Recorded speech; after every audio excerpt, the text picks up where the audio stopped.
On this episode of Travelogue, we're taking you to Chongqing, where the food is hot, the weather's hot, and the girls are hot. We'll be heading to the river where it's all at.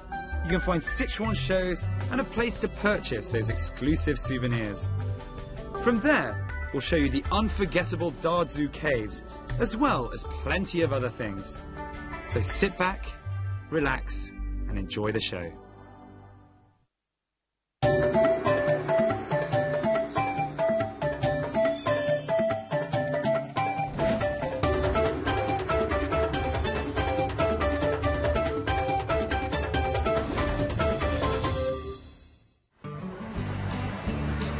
Chongqing is a fantastic place.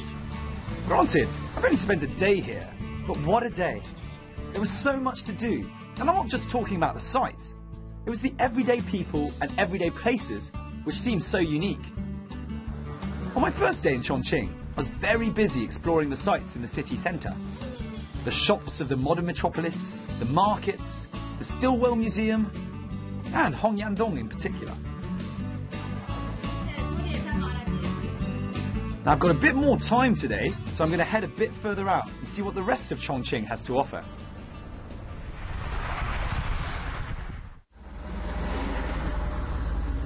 Like most places in Chongqing, Ciqikou Old Town is perched on a hill. This one overlooking the Jianling River in the west of the city. Chongqing is changing day by day. Literally overnight, you'll find brand new skyscrapers or big shopping malls just sprouting out of nowhere. However, if you do want to look at how Chongqing used to be over 100 years ago, then come to Ciqikou. It's situated about 15 to 20 minutes from the town centre and is really worth to really catch a glimpse of old school Chongqing. It dates back to the late Ming dynasty around the 15th century AD. In my view, this is the place to come if you really want a taste of traditional Chongqing. Tea houses, dragon dances and temple fairs all make this a great place to really soak up the atmosphere of old Chongqing.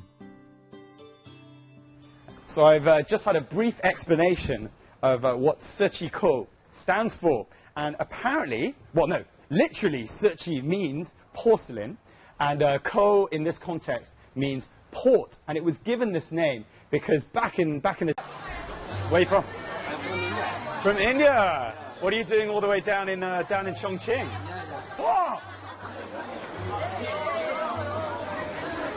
There's an absolute plethora of snacks and sweets to be enjoyed all along the main road.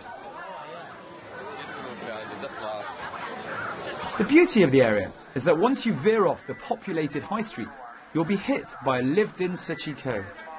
People going about their daily lives, barely acknowledging that hordes of tourists are roaming the nearby streets. It's with a touch of luck and some inside knowledge from our tour guide that we head to a traditional Sichuan opera.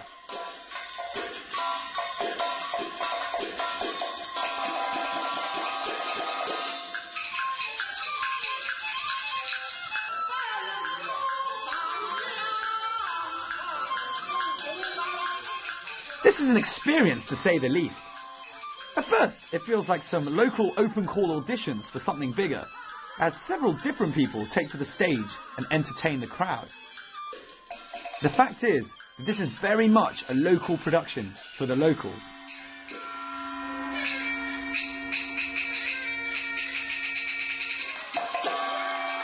It's certainly worth seeing some of the show, as you can be treated to the famous art of Bian Lian, or face changing as it's more commonly known.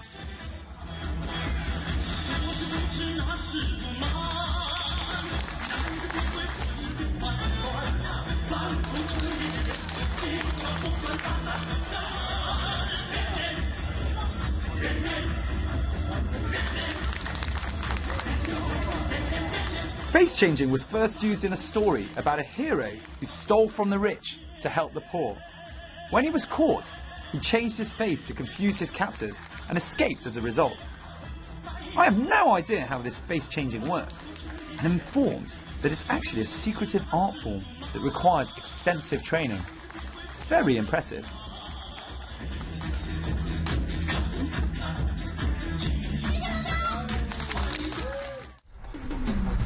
From Ciqikou, I head back to Nanbinglu, taking in the sights of the river beside me and the alluring lights. I'm very excited about my first taste of Chongqing's most famous dish, hot pot and night views. What else could a man want? Now, hot pot is Chongqing's favourite dish. It's eaten all year round, even in the summer months, when most of us are cowering by our air conditioners eating ice cream. You can find hot pot restaurants all over Chongqing and all over China, but no one eats hot pot like Chongqingers.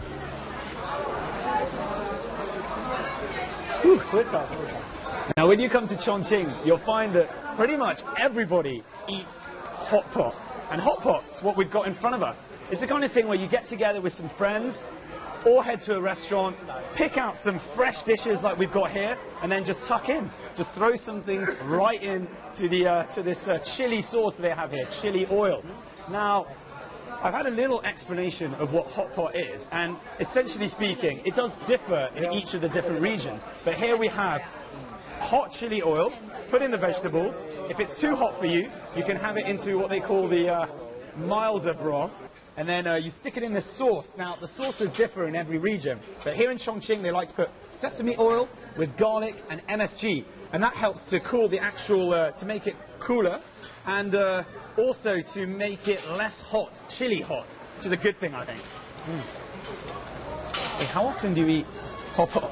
2 or 3 times in 1 week. 2 or 3 times in 1 week? Yeah. Wow, what age do you first eat hot pot? When I was 7 years old. 7 years old. Yeah.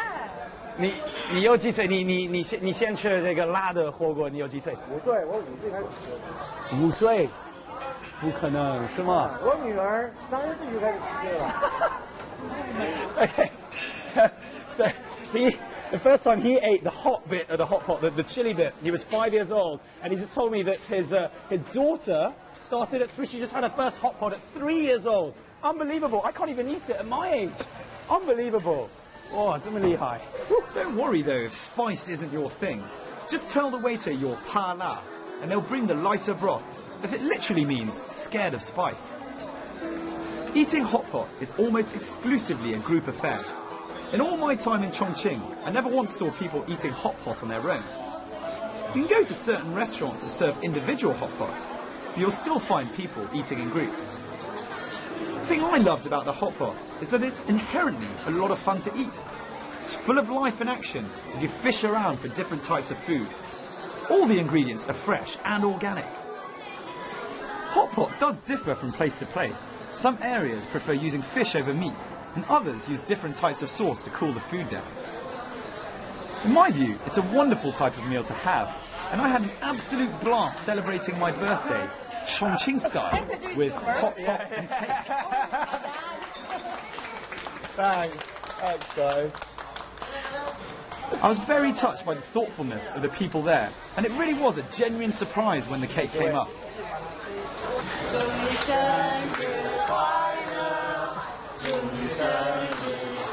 I think I seem a little embarrassed to be caught so unawares. The picture about the Confucius teaching, how parents bring up their children. The Confucian piece depicting how to raise a child is also entrancing.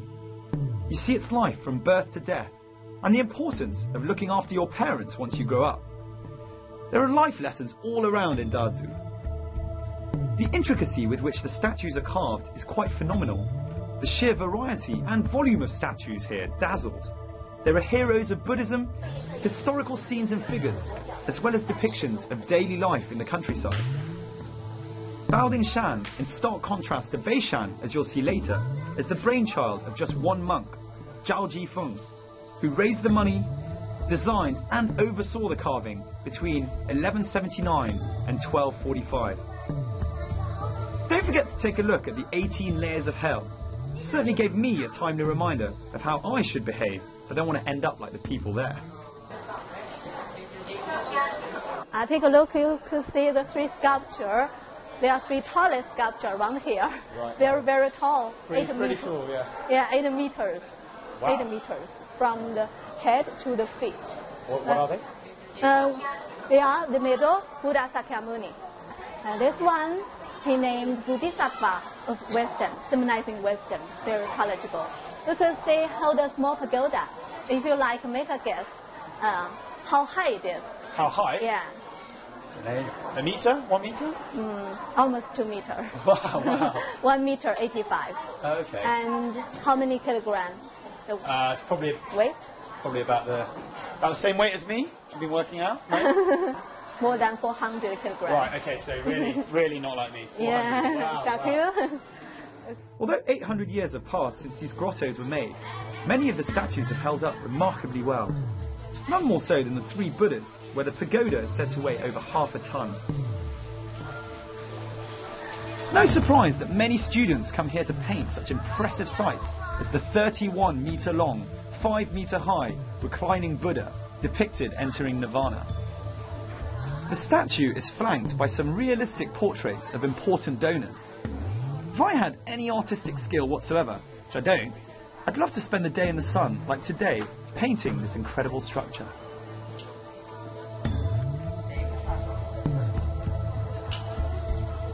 From here, it's only a quick 16-kilometer ride northeast to Beishan, where you're met with an altogether different style of rock carving, which is impressive all the same.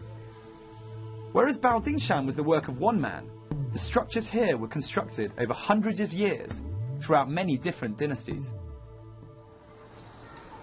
So I'm here in Beishan, and we're looking at rock carvings that were built in 892 AD, and that's almost 250 years earlier than Baodingshan. Now, over at Baodingshan, we were looking at local life, or the depiction of local life, and here it's much more about Buddhism and the Buddhist religion. But look how well preserved everything is.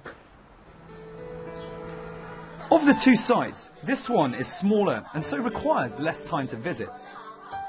What makes this site, as well as Baodingshan, so special is not the scale, although certain carvings really are impressive in that way, but the quality, state of preservation, and variety of subject and style. Beishan actually includes Dazu's earliest works, which were begun in 892 AD by the military governor at the time, who was posted here whilst campaigning against Sichuanese insurgents. So, what you'll find here is that each of the carvings were made in different dynasties, and in some ways is representative of each one. So, the more affluent, wealthy, longer, less war-torn dynasties are bound to have bigger and more impressive sculptures. And then the poor little dynasties like the Wu Dai behind, which only lasted 13 years, don't really have the cash to spend. So, have a look.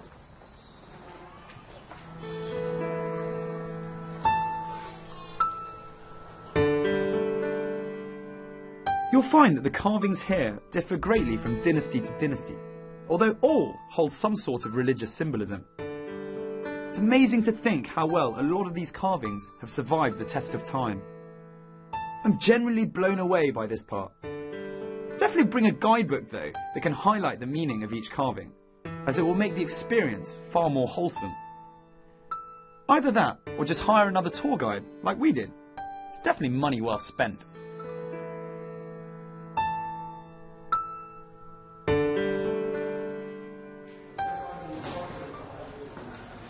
So I'm here at one of the pearls of Chinese grotto art, and it's very simple, very easy to see why. Everything here is just so beautifully and intricately carved. Take this rock carving of Guan Yin. She's looking down on me with her eyes are open, and her skin is so smooth and so lifelike. It really highlights the Chinese heritage of rock carving, and let's be honest, it's worth the trip alone.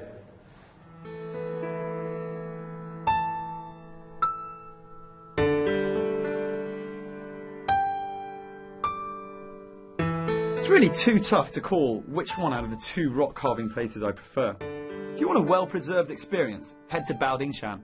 If you're more into seeing less refurbished, but how it is how it is work, come to Beishan. At the end of the day, both places rock. Excuse the pun.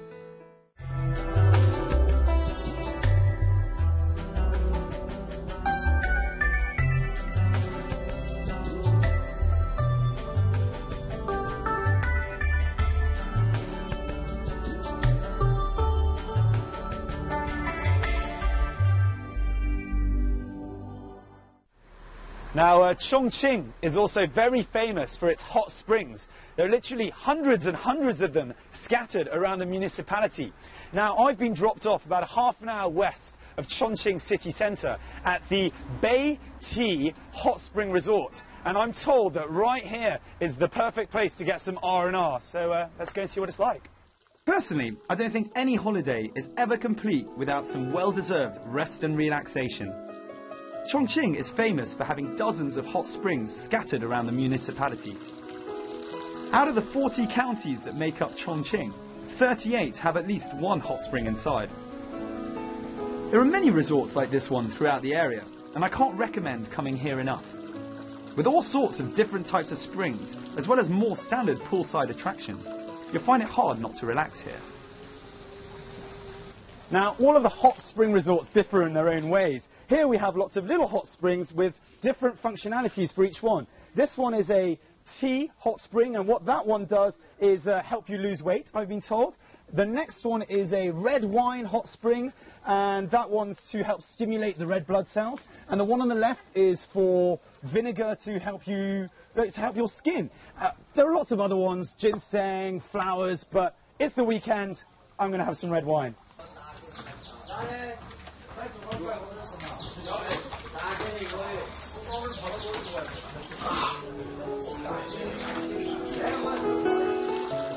Being inland and so far away from the sea, this is a perfect place to get that seaside holiday feeling.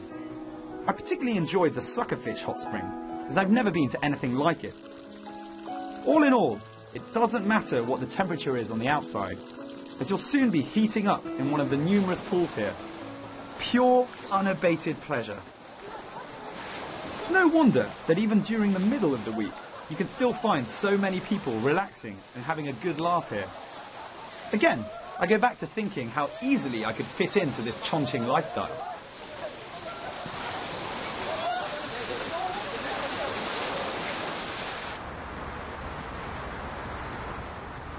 Well, following a wonderful day outside the city limits, it's nice to come back to town and get ready for another must-do activity in Chongqing. We've conquered the air with the cable car, now it's time to conquer the water.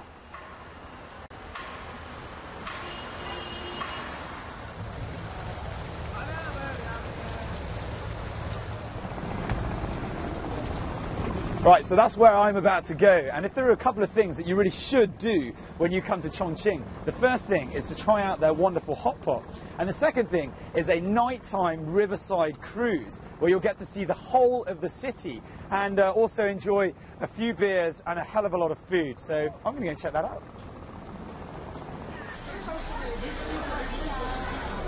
This 2-hour boat ride is just what the doctor ordered in terms of sightseeing. You can sit with your friends, which you've probably guessed by now is a recurring theme in Chongqing. Have some dinner and marvel at the beauty that is Chongqing by night. No need to pack a picnic, there's food and drinks available here. Don't be surprised though if you find yourself fighting for places on the coveted tables above. The boat rides are an extremely popular attraction here in Chongqing, for locals and tourists alike.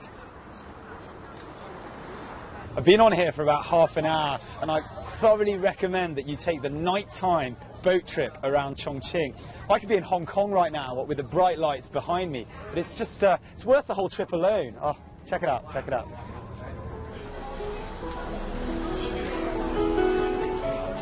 Don't be surprised to find that everyone on the boat is equipped with a camera or a video camera. And make sure you do the same. You're not going to want to miss capturing the incredible nighttime sights for posterity. Because nighttime Chongqing is arguably going to be your most abiding memory of the city, which comes alive at night. It really was for me the icing on the Chongqing cake with which I stuffed myself over the last 3 days. I'm happy and I'm full.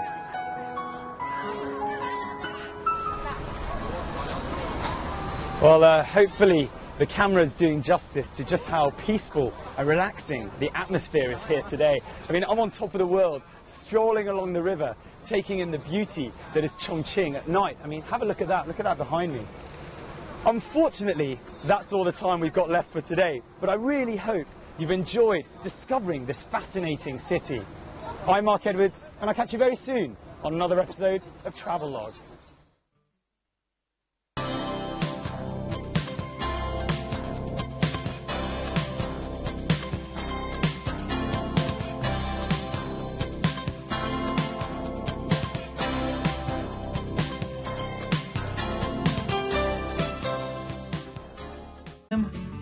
And Hongyandong in particular.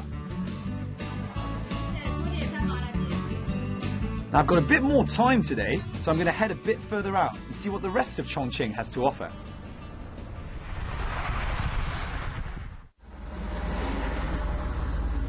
Like most places in Chongqing, Ciqikou Old Town is perched on a hill. This one overlooking the Jianling River in the west of the city. Chongqing is changing day by day. Literally overnight, you'll find brand new skyscrapers or big shopping malls just sprouting out of nowhere. Ko stands for, and apparently, well no, literally Ciqi means porcelain, and Ko in this context means port, and it was given this name because back in the... Where are you from? From India. What are you doing all the way down in Chongqing? Whoa! There's an absolute plethora of snacks and sweets to be enjoyed all along the main road. The beauty of the area is that once you veer off the populated high street, you'll be hit by a lived-in Ciqikou. People going about their daily lives. However, if you do want to look at how Chongqing used to be over 100 years ago, then come to Ciqikou. It's situated about 15 to 20 minutes from the town centre and is really worth to really catch a glimpse of old school Chongqing. It dates back to the late Ming dynasty around the 15th century AD. In my view, this is the place to come if you really want a taste of traditional Chongqing. Tea houses, dragon dances and temple fairs all make this a great place to really soak up the atmosphere of old Chongqing. So I've just had a brief explanation of what Ciqikou.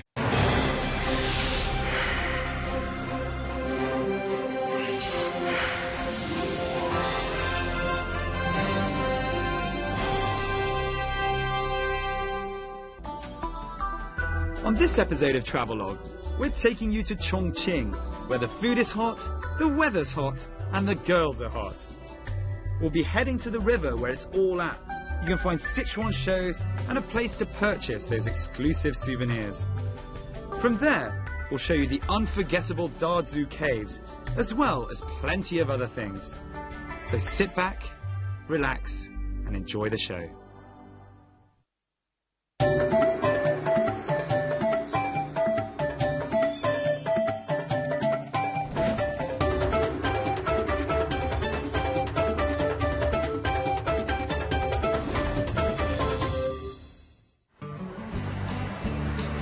Chongqing is a fantastic place.